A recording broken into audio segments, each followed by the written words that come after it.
은혜 하나님, 하루의 시작을 말씀으로 시작하게 하시고 기도로 시작하게 하심에 감사드립니다. 하나님께서 허락하신 오늘 더욱 사랑하게 하시고 더욱 기도하게 하시고 더욱 감사하는 삶을 살게 하여 주시옵소서. 이 시간 말씀을 듣습니다. 하나님의 말씀이 나의 말씀이 되게 하시고 말씀을 통해 회개하고 결단할 수 있는 은혜 허락하여 주시옵소서.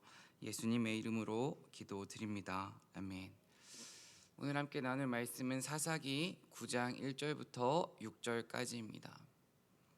사사기 9장 1절부터 6절까지입니다.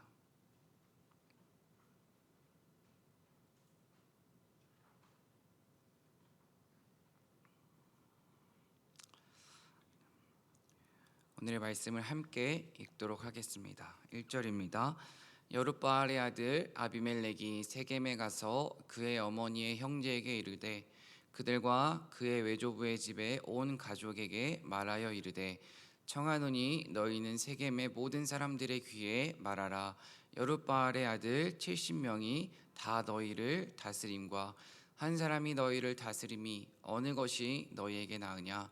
또 나는 너희의 고륙임을 기억하라 하니 그의 어머니의 형제들이 그를 위하여 이 모든 말을 세겜의 모든 사람들의 귀에 말하며 그들의 마음이 아비멜렉에게로 기울어서 이르기를 그는 우리 형제라 하고 바알브릿 신전에서 은 70개를 내어 그에게 주매 아비멜렉이 그것으로 방탕하고 경박한 사람들을 사서 자기를 따르게 하고 오브라에 있는 그의 아버지의 집으로 가서 여룻바알의 아들 곧 자기 형제 70명을 한 바위 위에서 죽였으되 다만 여룻바알의 막내 아들 요담은 스스로 숨었으므로 남으니라. 세겜의 모든 사람과 밀로 모든 족속이 모여서 세겜에 있는 상수리 나무 기둥 곁에서 아비멜렉을 왕으로 삼으니라. 아멘. 주님의 은총과 평화가 성도님들 가운데 가득하길 소망합니다. 한 해가 마무리되어가고 있습니다. 벌써 가을도 끝나가고 있습니다. 요즘 낙엽이 참 아름답습니다. 낙엽이 아름다운 이유는 여러 가지가 있겠지만 무엇보다 자신이 쇠한 것을 이제 자신이 떨어져야 한다는 것을 그 시기를 알고 스스로 땅에 떨어지기 때문에 낙엽이 진정 아름다운 것입니다. 만약 낙엽이 땅에 떨어지지 않고 끝까지 나뭇가지에 붙어 있으려 아둥바둥 한다면 우리가 생각하는 낙엽은 그렇게 아름답지 않고 오히려 추하고 흉할 것입니다.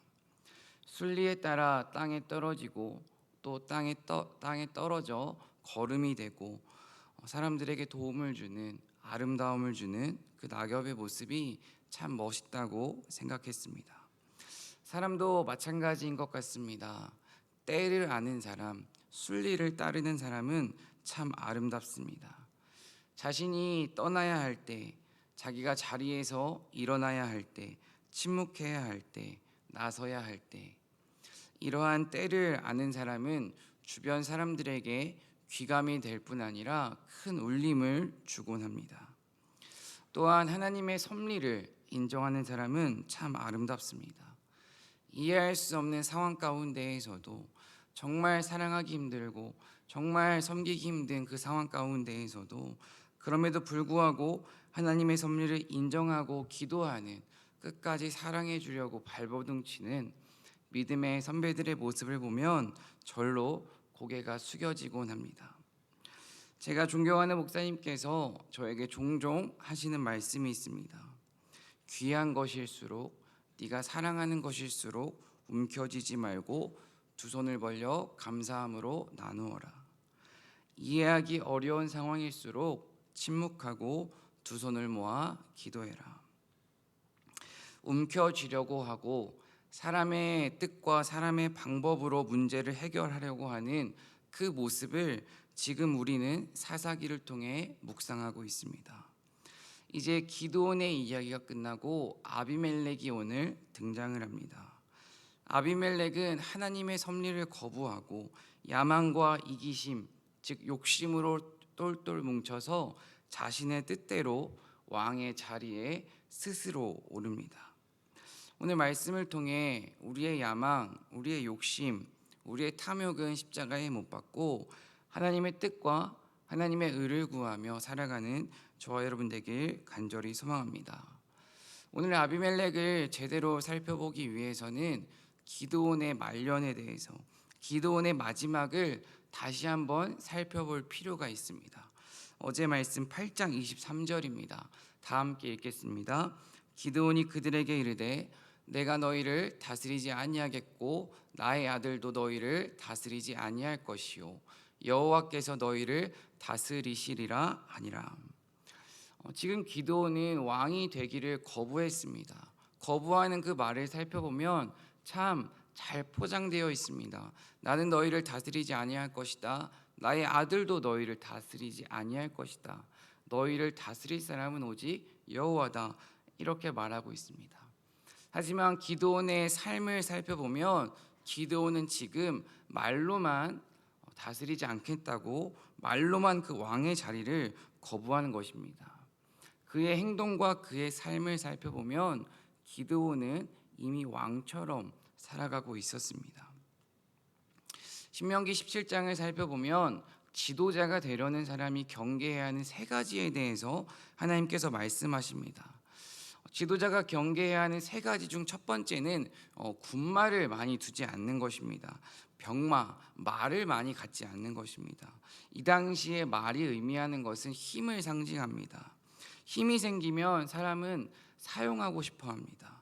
그렇기에 하나님께서는 애초에 힘을 멀리하라고 말을 많이 두지 말 것을 경고하십니다. 두 번째로 지도자가 되려고 하는 사람이 경계해야 하는 것은 아내를 많이 두지 않는 것입니다. 아내를 많이 두지 않는다는 것은 첫 번째로 하나님께로 마음을 집중하라라는 의미가 있습니다.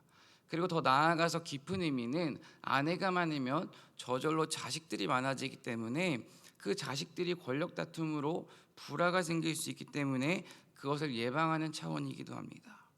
마지막 세 번째로 하나님께서 지도자가 될 사람들이 경계해야 한다고 말씀하시는 것은 은과 금을 많이 쌓아두지 말 것을 말씀하십니다. 은과 금을 많이 쌓아두면, 즉 돈이 생기면 하나님을 멀리하고 사람을 가까이 하기가 쉽습니다. 하나님을 의지하기보다 사람을 의지하기가 쉽기 때문에 은과 금을 많이 쌓지 말라고 말씀하십니다. 그런데 지금 우리가 기드온의 어제 말씀을 살펴보면 기드온은 지도자가 경계해야 한 이 세 가지를 모두 다 어겼습니다. 기드온은 아내를 많이 두었고 금과 은을 많이 쌓아두었습니다. 그리고 그것을 자신의 욕심으로 자신의 이익을 위해 사용하였습니다. 그렇게 욕심을 부린 기드온은 하나님께 집중할 수 없었고 무엇보다 사사의 사명, 백성들의 신음소리에 귀를 기울이는 그 사명을 감당할 수 없었습니다. 반대로 지도자가 꼭 해야만 하는 것이 있습니다. 18절 말씀부터 함께 읽어보도록 하겠습니다. 함께 읽겠습니다. 그가 왕위에 오르거든 이 율법서의 등사본을 레위 사람 제사장 앞에서 책에 기록하여 평생에 자기 옆에 두고 읽어 그의 하나님 여호와를 경외하기를 배우며 이 율법의 모든 말과 이 규례를 지켜 행할 것이라. 그리하면 그의 마음이 그의 형제 위에 교만하지 아니하고 이 명령에서 떠나 좌로나 우로나 치우치지 아니하리니 이스라엘 중에서 그와 그의 자손이 왕위에 있는 날이 장구하리라. 지도자가 해야 하는 큰 역할은 다른 것이 아니라 하나님의 말씀을 가까이 하는 것입니다. 말씀을 가까이 하는 사람만이 좌로나 우로나 치우치지 않고 사람이 원하는 통치가 아니라 하나님께서 원하는 통치를 할 수 있습니다. 무엇보다 말씀을 가까이 하는 사람만이 하나님을 가까이 할 수 있고 세상의 유혹을 가까이 할 수 있습니다. 하지만 기드온의 삶을 살펴보면 하나님의 말씀을 가까이 하지 않고 사람과 돈을 가까이 했습니다. 그리고 그 기드온의 삶의 열매를 통해 하나님을 가까이 하지 않았다는 것이 증명됩니다. 기드온의 마지막 모습을 살펴보면 우리가 기억해야 하는 것은 말보다 중요한 것은 그 한 사람의 삶의 모습이라는 것입니다. 말만 번지르르한 것이 아니라 정말 선한 영향력을 끼치는 그 삶을 살아가기 위해서는 무엇보다 하나님께서 허락하시는 그 삶의 열매들을 맛보며 살아가기 위해서는 하나님의 말씀을 가까이 해야 합니다. 그 말씀을 가까이 하는 사람만이 욕심을 이겨낼 수 있고 이 세상의 유혹을 이겨낼 수 있습니다. 이 새벽 깊이 생각해 보길 소망합니다. 지금 나는 무엇을 가까이 하고 있습니까? 부모로서, 한 직장의 상사로서, 자녀로서 정말 돈과 권력을 위해 세상을 의지하고 세상을 가까이 하고 있지는 않습니까? 이 새벽 정말 우리에게 허락된, 하나님께서 허락하신 그 사명을 감당하기 위해서 다른 것을 가까이 하는 것도 중요하지만 그중 제일인 것, 하나님의 말씀만을 가까이 하는 저와 여러분 되길 간절히 소망합니다. 오늘 이제 9장 1절부터 6절까지의 내용을 한 문장으로 요약하면 욕심의 비극입니다. 9장 1절부터 6절까지의 내용은 이제 아비멜렉이 자신의 형제 70명의 생명을 빼앗습니다. 그렇게 잔인한 비극의 현장이 오늘 말씀 가운데 기록되어 있습니다. 사실 이러한 비극은 아버지 기드온이 뿌린 불순종과 욕심의 결과입니다. 그렇기 때문에 우리가 8장 후반부를 자세하게 살펴본 것입니다. 아비멜렉은 세겜에 있는 기드온의 첩이라는 것은 정식 아내가 아닙니다. 첩에게서 태어난 아이입니다. 그리고 이 아비멜렉이라는 이름의 뜻은 나의 아버지는 왕이라는 의미가 있습니다. 아비멜렉의 아버지는 기드온입니다. 아버지가 아들의 이름을 지었을 것입니다.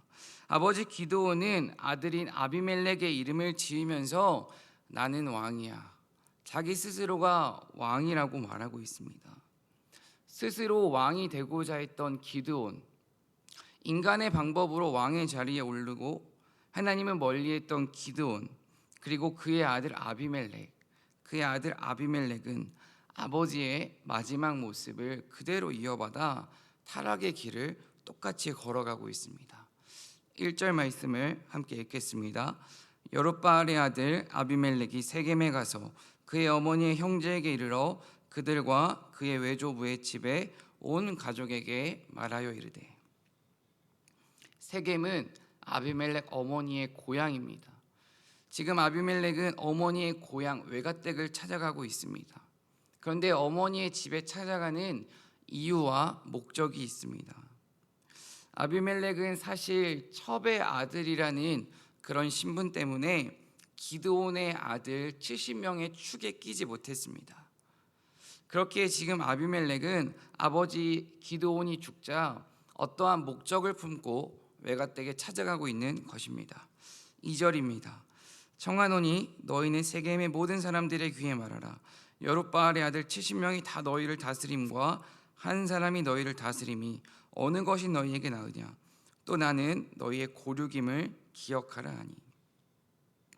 지금 2절에 등장하는 세겜의 모든 사람들, 이 문장을 원어를 통해 살펴보니 그 세겜에 있는 모든 사람들을 의미하는 것이 아니라 세겜에 살고 있는 힘이 있는 사람들, 권력이 있는 사람들이란 의미가 있습니다. 지금 아비멜렉은 세겜에서 권력이 있는 사람들에게 너희가 한 사람의 통치를 받는 것이 좋은지 아니면 70명이 너희를 통치하는 것이 좋은지를 질문하고 있습니다.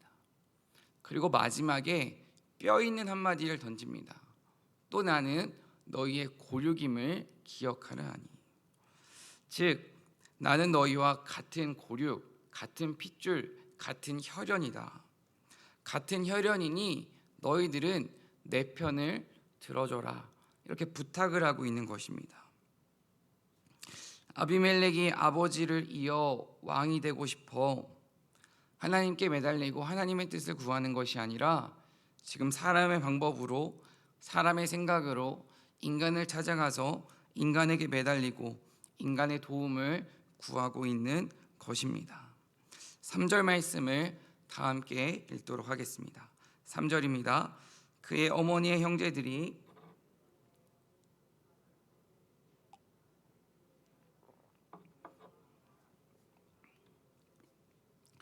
우리 형제라 하고, 이제 인간을 의지하고 이용하려는 그 아비멜렉의 모습과 그런 아비멜렉을 의지하고 어떻게라도 조금이라도 이득을 취하려는 그 형제들의 모습이 기록되어 있습니다.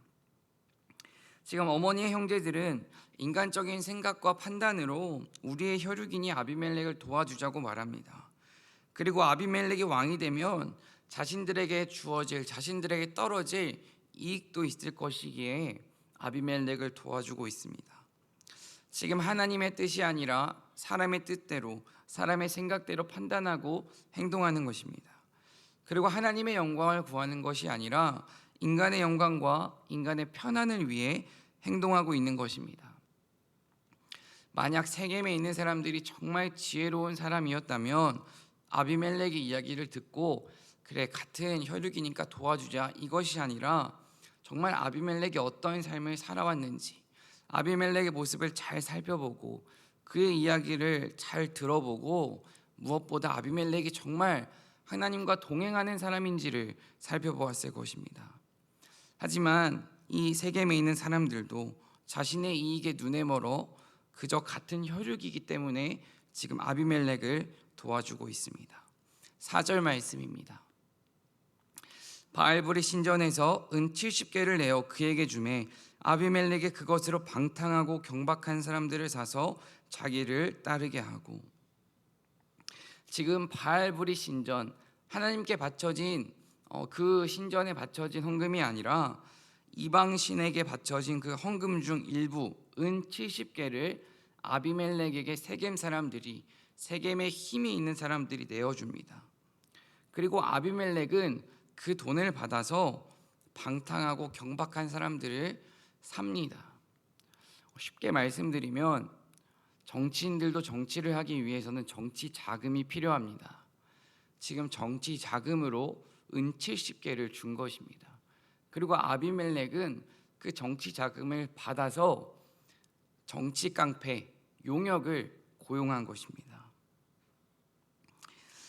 사람을 따르게 하는 지혜로운 방법에 대해서 한번 생각해 보았습니다. 아비멜렉은 지금 은을 통해서, 돈을 통해서 사람을 사고 고용했습니다. 하지만 사람을 따르게 하는, 사람을 정말 함께하는, 사람과 함께하는 지혜로운 방법은 나의 삶을 통해서 그에게 감동을 주고 그가 나를 따르게 하는 것입니다. 이것은 예수님께서 우리에게 보여주신 방법입니다. 예수님은 제자들에게 예수님의 순종의 모습 그리고 섬김의 모습을 통해서 제자들이 예수님을 따르게 하셨습니다. 하지만 지금 아비멜렉은 자신의 말과 행동을 통해서 그들과 함께하는 것이 아니라 오로지 돈을 통해서, 힘을 통해서 이들과 함께하고 있습니다. 이러한 방법은 하나님께서 결코 원하시는 방법이 아닙니다. 그리고 무엇보다 하나님께서 원하시는 통치를 이러한 방법으로는 결코 이뤄낼 수 없습니다. 5절 말씀을 함께 읽겠습니다. 오브라에 있는 그의 아버지의 집으로 가서 여룹바알의 아들 곧 자기 형제 70명을 한 바위 위에서 죽였으되 다만 여룹바알의 막내 아들 요담은 스스로 숨었으므로 남으니라. 자신의 형제 70명, 그 중에서 요담을 제외한 69명, 그 69명을 한 바위 위에서 죽입니다. 그런데 고대 사회 가운데에서는 이 바위가 의미하는 뜻이 있습니다. 이 바위가 의미하는 뜻은 제단입니다. 한마디로 고대 사회에서는 이 제단에서 하나님께 예배하거나 이방신을 예배하는 제사를 드렸다는 것입니다. 지금 지금 아비멜렉은 한 바위 위에서 자신의 형제들을 죽입니다. 이것이 의미하는 것은 하나님께 예배하는 그 장소일 수도 있고 바알 신에게 예배할 수 있는 그 장소일 수도 있지만 그 제단 가운데에서 사람을 죽였다는 것을 의미합니다. 한마디로 엄청나게 타락했다는 것을 의미합니다. 지금 아비멜렉은 자신의 야망 때문에 이렇게 69명의 사람을 형제들을 죽이고 있습니다. 엄청나게 비극적이자 엄청나게 타락한 모습입니다. 6절 말씀을 살펴보겠습니다. 세겜의 모든 사람과 밀로 모든 족속이 모여서 세겜에 있는 상수리 나무 기둥 곁에서 아비멜렉을 왕으로 삼으니라. 결국 아비멜렉은 왕의 자리에 스스로 오릅니다.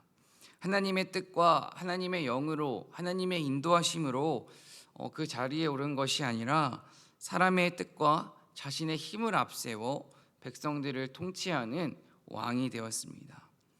스스로 왕이 되고자 했던 아비멜렉, 힘과 물질을 통해 죽임을 통해 자신의 야망을 이룬 아비멜렉, 이것을 통해 우리는 오늘 새벽 무엇을 마음 가운데 새겨야 할까요? 저는 두 가지를 말씀드리고 싶습니다. 첫 번째는 말보다 삶이 중요하다는 것을 말씀드리고 싶습니다. 아비멜렉의 아버지 기드온은 전쟁에서 승리하자 타락하기 시작했습니다. 가장 행복했던 그 순간 타락이 시작되었습니다. 아비멜렉이 본 아버지의 모습은 아마 권력을 즐기고 소유에 집착하고 하나님을 이용하는 모습이었을 것입니다. 아버지에게 배운 것은, 아버지에게 본 것은 바알과 우상 숭배하는 신들과 싸우는 모습이 아니라 우상 숭배하는 바알과 타협하는 모습을 봤을 것입니다. 그렇다면 그 아들이 배운 것은 세상과 싸우는 것이 아니라 세상과 타협하는 것이었습니다. 이 시간 이 자리에 함께하고 있는 여러분들에게 한 가지 질문을 하고 싶습니다. 저 자신에게 하는 질문이기도 합니다. 지금 우리는 우리의 삶을 통해 우리의 다음 세대들에게, 우리의 자녀들에게 무엇을 보여주고 있습니까? 적당히 세상과 타협하는 모습을 보여주고 있습니까? 아니면 신앙적인 부분에 있어서는 결코 타협하지 않는 모습을 보여주고 계십니까? 말은 조금 부족할 수 있습니다. 행동은, 우리의 삶은 늘 넘어지고 연약할 수 있습니다. 하지만 우리가 끝까지 보여줘야 하는 것은 그래도 하나님을 의지하는 모습, 그래도 하나님께 나아가는 모습, 그래도 하나님께 나아가기 위해서 발버둥 치는 모습, 그러한 모습은 우리가 보여주어야 합니다. 끝까지 주님을 붙잡고 주님을 의지하는 그 모습을 자녀들에게 보여주는 저와 여러분 되기를 간절히 소망합니다. 두 번째는 욕심을 경계해야 한다는 것입니다. 과유불급이라는 말이 있습니다. 아무리 좋은 것일지라도 과하면 좋지 않은 것이 됩니다. 지금 이렇게 기드온에 이어서 그의 아들 아비멜렉도 잔인한 모습을 보여주는 이유는 결국 욕심 때문입니다. 하나님께서 허락하신 만큼 그것에 감사하며 자족했어야 하는데 그것을 뛰어넘었습니다. 과잉되었고 과열된 것입니다. 이렇게 욕심과 이기심이 만든 성공은 결코 진정한 성공이 아닙니다. 오히려 큰 타락의 시작입니다. 기드온도 그의 아들 아비멜렉도 자신의 욕심 때문에 하나님의 뜻을 외면했고 자신의 뜻대로 사람들을 이용하고 조정하며 무엇보다 자기 스스로 그 왕의 자리에 오릅니다. 이들의 결말은 모두 좋지 않은 결말로 이어집니다. 하나님보다 높아지고자 하는 것, 하나님보다 앞서고자 하는 것, 이러한 욕심과 교만은 우리가 한 번 싸워야 하는 죄악이 아닙니다. 매일매일 날마다 매 시간 싸워야 하는 죄악입니다. 무엇보다 이런 욕심과 교만의 죄악과의 싸움을 끝까지 포기하지 않고 끝까지 싸워 승리하는 저와 여러분 되길 간절히 소망합니다. 오늘 말씀을 마무리하겠습니다. 오늘 말씀을 마무리하면서 저는 갈라디아서 5장 24절 말씀을 함께 읽기를 소망합니다. 함께 읽겠습니다. 그리스도 예수의 사람들은 육체와 함께 그 정욕을 탐심을 십자가에 못 박았느니라. 우리의 힘으로는 결코 욕심을 이겨낼 수도 없고 결코 본을 보이는 삶을 살아갈 수도 없습니다. 날마다 우리의 죄악을 십자가에 못 박고 십자가의 은혜를 구하는 그 사람만이 우리의 다음 세대들에게 본을 보일 수 있고 욕심과 교만을 이겨낼 수 있습니다. 오늘도 우리 앞에는 수많은 선택의 갈림길이 놓여 있습니다. 하나님의 말씀을 가까이 할 것인지 세상을 가까이 할 것인지, 하나님의 뜻에 집중할 것인지, 사람의 소리에 귀를 기울일 것인지. 무엇보다 이렇게 수많은 선택의 갈림길 앞에서 우리의 욕심과 교만의 십자가에 못 박고 사랑과 섬김과 겸손과 나눔과 순종의 삶을 살아가는 저와 여러분 되길 간절히 소망합니다. 기도하겠습니다. 사랑과 은혜 하나님, 나의 욕심과 이기심 때문에 악과 손을 붙잡는 불상사가 일어나지 않기를 기도합니다.